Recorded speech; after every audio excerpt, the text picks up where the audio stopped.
മധൂർ മദനന്തീശ്വര സിദ്ധിവിനായക ക്ഷേത്രത്തിൽ അഷ്ടബന്ധ ബ്രഹ്മകലശ ഉത്സവവും മൂടപ്പ സേവയും നടത്താൻ ഒരുക്കം തുടങ്ങി.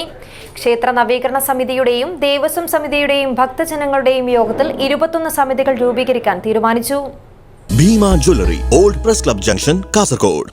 പ്രധാന ക്ഷേത്രങ്ങൾ, തറവാടുകൾ വിവിധ സാംസ്കാരിക സാമൂഹിക സംഘടനകളുമായി ബന്ധപ്പെടുത്തിയാണ് സമിതികൾ രൂപീകരിക്കുവാൻ യോഗത്തിൽ തീരുമാനിച്ചത്.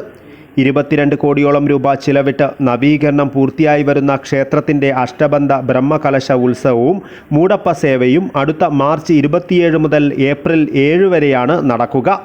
30-ന് പുനഃപ്രതിഷ്ഠാകർമ്മവും 5-ന് മൂടപ്പ സേവയും നടക്കും. ദേരബയലു ശിവപ്രസാദ് തന്ത്രിയുടെ നേതൃത്വത്തിലായിരിക്കും ചടങ്ങുകൾ നടക്കുക.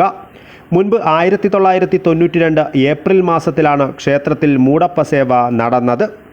ആഘോഷത്തിന് 5 കോടി രൂപയാണ് ചിലവ് പ്രതീക്ഷിക്കുന്നത്. യോഗം മാനില സ്വാമി കൗസ്തുഭ മോഹൻദാസ് പരമഹംസ ഉദ്ഘാടനം ചെയ്തു. ബ്രഹ്മകലശ ഉത്സവ സമിതി ചെയർമാൻ ഡോക്ടർ BS റാവു അധ്യക്ഷത വഹിച്ചു.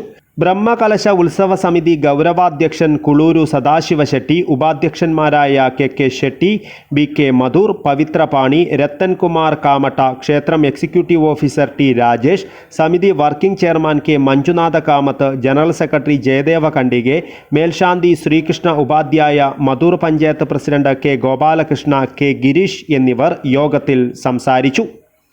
News bureau, Kasaragod.